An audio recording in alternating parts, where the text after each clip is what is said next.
So a few notes before we begin here. Actually, I'll just point this out. This is kind of interesting. This wallet that I have right here is the exact wallet that we make in the tutorial because I actually shot this clip after I shot the tutorial because I've actually already shot all the tutorial footage. So I just need to edit everything together. But anyways, as you can see, it turned out nicely. Anyways, I'm not going to talk about the wallet anymore now. I'm actually going to talk about this tutorial because it's a really long tutorial, as you've already noticed. So it's not the type of tutorial that you watch once and then you go, oh, that's kind of cool, and then you watch it again while you're making the project. It's the type of tutorial that you want to have the duct tape all ready to go and basically watch a bit, like 5 minutes of the tutorial and do what I do, and then come back and watch another 5 minutes, and yeah, so that kind of thing, because I think it's going to be over a half hour long, this tutorial, which is the longest video I've ever made.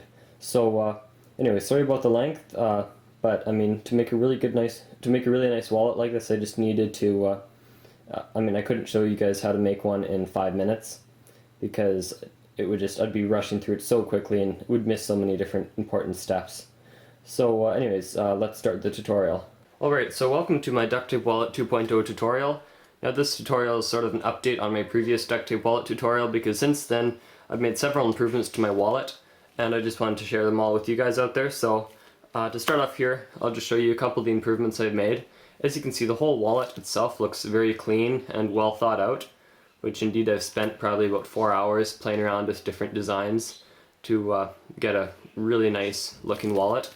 And then the second noticeable one is the window here looks super clean and just nicely finished off all over, inside and out. And even like inside here, it's kind of hard to see, but everything's even pretty much finished off inside there as well. And the pockets are nice and clean. So anyways, it's more visual stuff that I improved on. And the wallet itself is also a lot thinner and lighter and better looking. So I'm not going to bore you with me talking about how cool this wallet is. I'm going to start off by showing you what you need to make it. Obviously you're going to need some duct tape.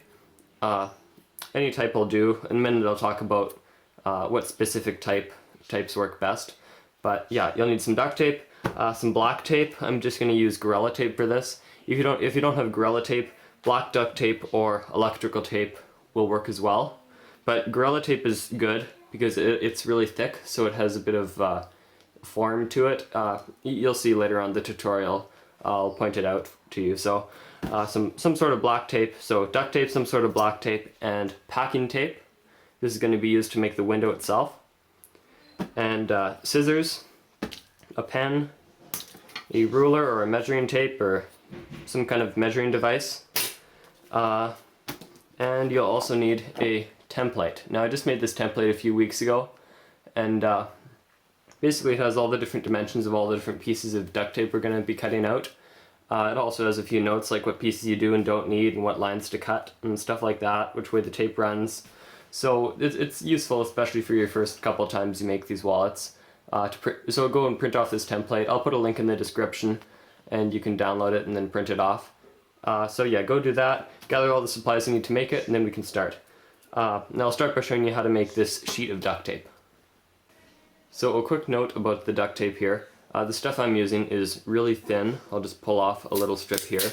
You can just hear the sound it makes when you tear it off. It's just really thin duct tape, which is exactly what you want to make these wallets, because if you use thin duct tape, you'll end up with a nice thin wallet. You can use the more fabric-y textured duct tape. That works as well, but you're just going to end up with a much thicker wallet. So if you can, just try and get some of this really thin duct tape.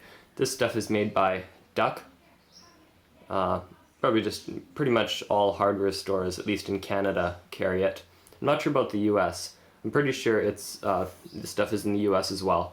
So actually, if you can get a hold of this exact same tape, it'll just make it a lot easier for you to follow this tutorial, because then we're going to be using the exact same duct tape.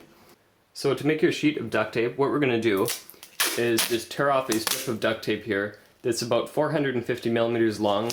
It only needs to be 400 millimeters long, but it's good to have some extra room to play around with. If you want to, you can even make it 500. But I'm not going to tear off one that's nearly 400 millimeters long because I'm not actually going to be making another strip here. This is just to show you what to do, and I just don't want to waste too much duct tape. So tear off a strip just like that, and lay it face up on your work surface here, like this. This can be kind of hard. There we go.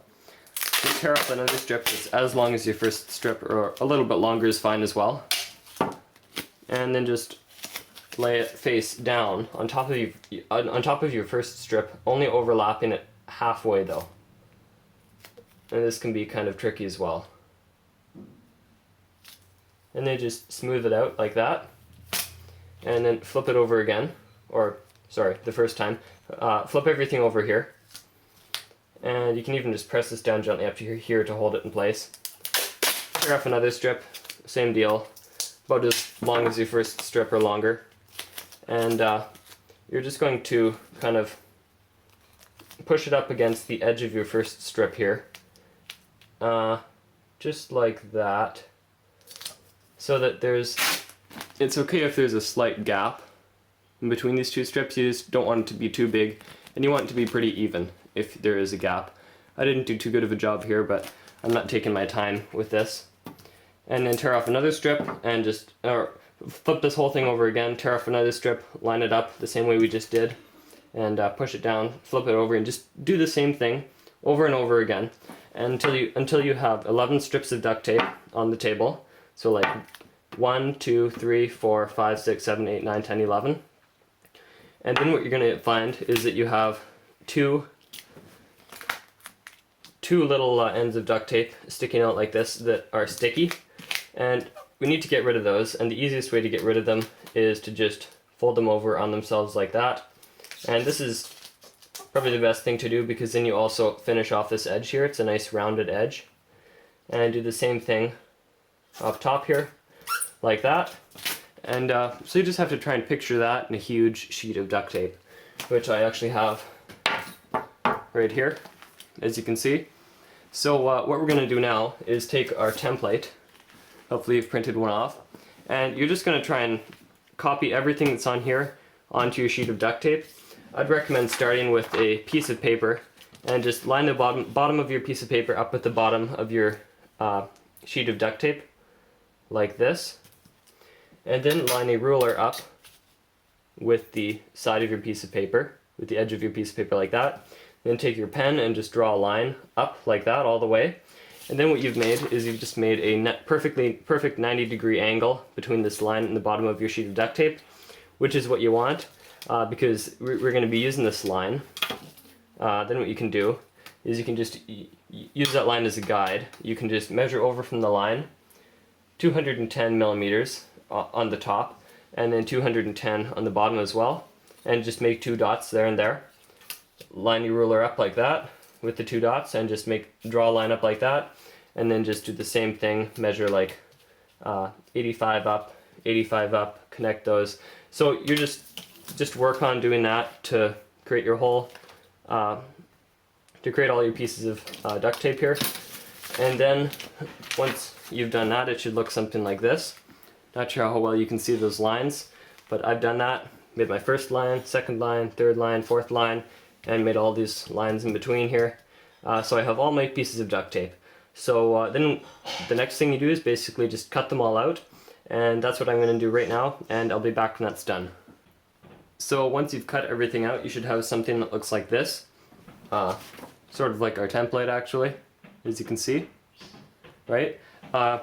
The only thing I'll warn you about is before you cut everything out, make sure you mark this line somehow, or maybe don't even draw this line in at all, because we don't want to cut this line.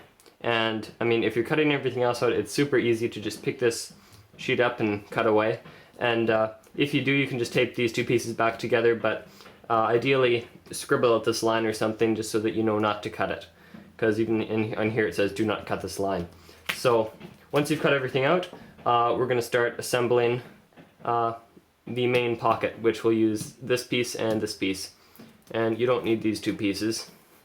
And this piece here you also don't need, but keep it around, because if something happens, especially when we're constructing the window out of this piece, sometimes you'll mess up when you're cutting it out. You can actually use this piece as a replacement. You just line it up there and cut it out, and then you have another F piece.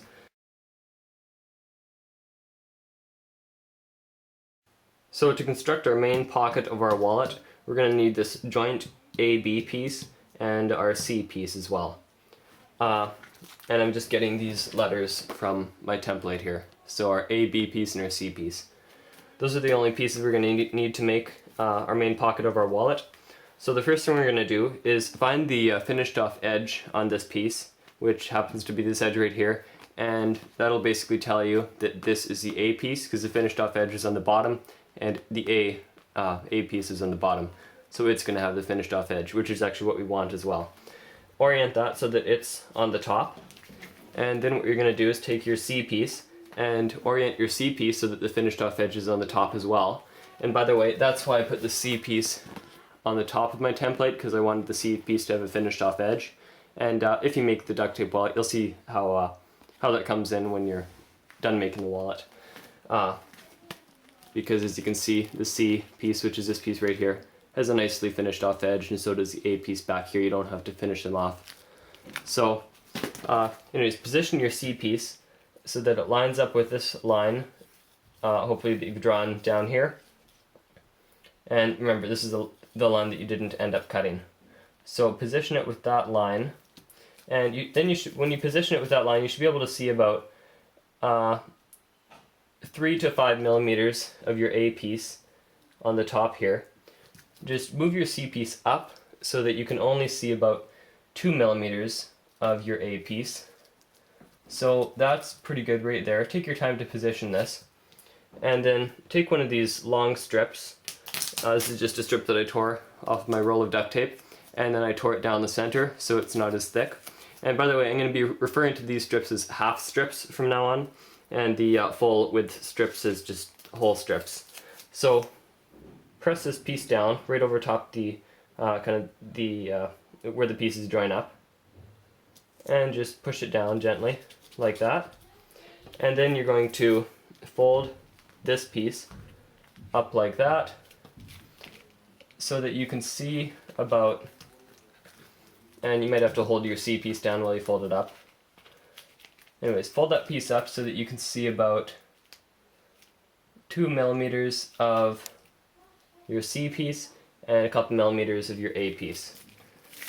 Flip everything over, unfold the top layer like that,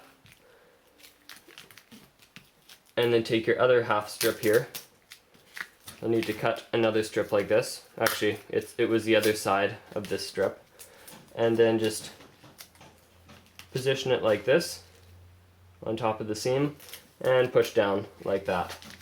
And that will hold the C piece into your joint piece like that.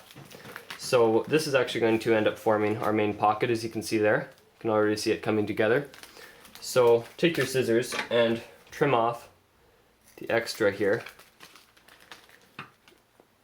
and you can just throw that away. Then what we're going to do is take and line everything up like it just was. I'm not going to take too much time, but you want to basically line it up so that, again, there's your A piece. Cover the A piece up with your C piece so that you can see about 2 millimeters of it like that. Then what we're going to do is we're going to take our a strip of duct tape like this, another half strip, and just line it up like this so that it covers up this strip with only half its width, like that. Push it down gently, flip this over, and fold it onto the back like that. That's pretty good. So right in this corner you can see about 2 millimeters of the A piece down there, which is perfect. Fold your last B piece up like that, and do the exact same thing here, just like this, and flip everything over. I might end up having to redo this, but anyways, flip everything over, fold this over like that, do the exact same thing on this side over here, and cut off the extra here, and then you'll have your main pocket. So I'm going to finish off everything for this pocket, and I'll show you what it looks like when it's done. So I finished off my main pocket. As you can see, It looks pretty good inside and out. And I'll just show you quickly here this is what I mean by the nice even spacing. If I just push everything nice and flat here, you can see how there's this sheet here. Yeah, underneath that sheet you can see about 2 millimeters of my C piece here. Underneath the C piece you can see about 1 millimeter or 1 or 2 millimeters of my A piece. That's pretty good. And this is with everything just pushed flat. I'm not aligning anything. So that's ideally what you want. So now that we're done our pocket, let's start on our first card holder.